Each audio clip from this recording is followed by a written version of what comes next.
Welcome back to Meet Me at the Movies. We reviewed Tomb Raider, the reboot, back before the break. A B- rating is what I gave that, and kind of got me in this mode of thinking about adventure films and other adventure films you may want to check out. So take 5 this week. We thought we would dive into 20 years of adventure puzzle films that I would suggest. Adventure puzzle films that I will suggest. Going back to 1981, you can't think about puzzle, mysteries, adventure, at least I can't, without thinking about Raiders of the Lost Ark. Yeah, you said 20 years. Raiders was what, like 37 years ago? Can you believe that? Well, I'm saying 20 years because the films I'm giving you, there's a 20-year span. I got you. But can you believe that film is that old? I know, 81. And holds up. It does hold up. Great. Yeah, Spielberg, Harrison Ford brought Indiana Jones to life for the first time. Really, I think he set the standard for adventure films following that.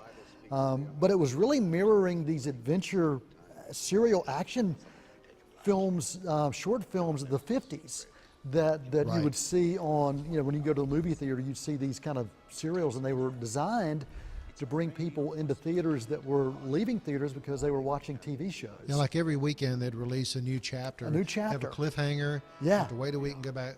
And every Saturday, you'd have to find out what was happening to Captain Cody. And I think... What did happen to Captain Cody? You know what? I'm not going to spoil that for you. So it's like a seafood place now, right? that's Captain Kirk. No, Captain Denny's.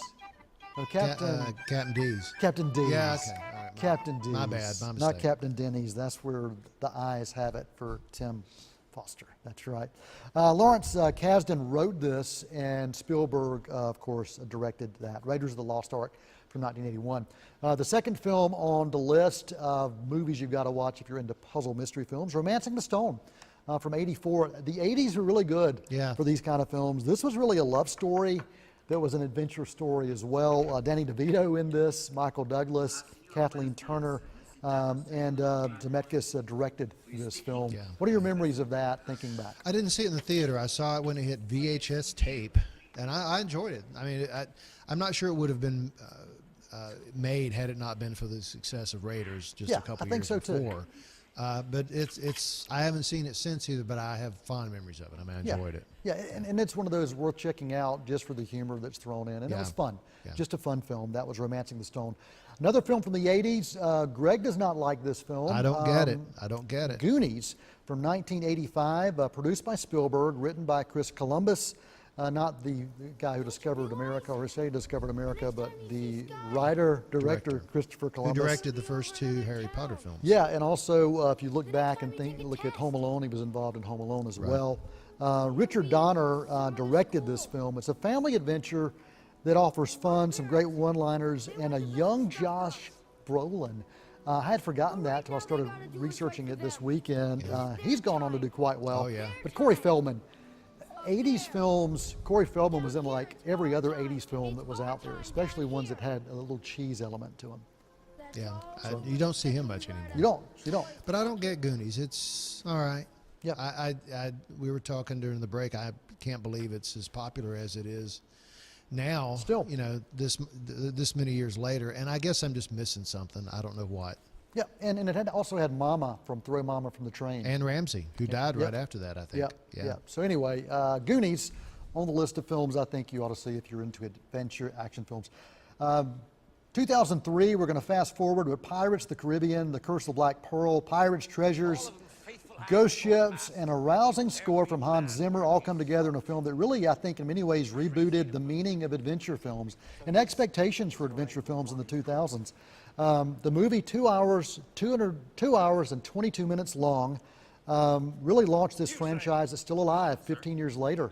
We saw last summer the film still alive with Johnny Depp. Orlando Bloom was in that. Keira Knightley, Jeffrey Rush, they were in the original.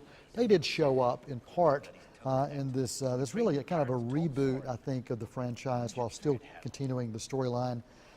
5 films released in this franchise, but the original, I think, is just a solid action-adventure film. Right, I agree. Yep.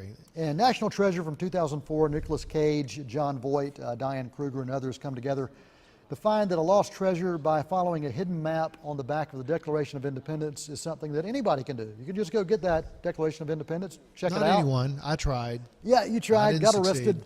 didn't work out, but this is a family favorite of my family. We love watching this film. It's also a film that pays tribute to places and locations throughout America, this and the sequel. And Back so, when Nick Cage was pickier about his parts. yeah. And a fun film. Love this film. So that's take 5 for this week. Adventure films that you may want to check out.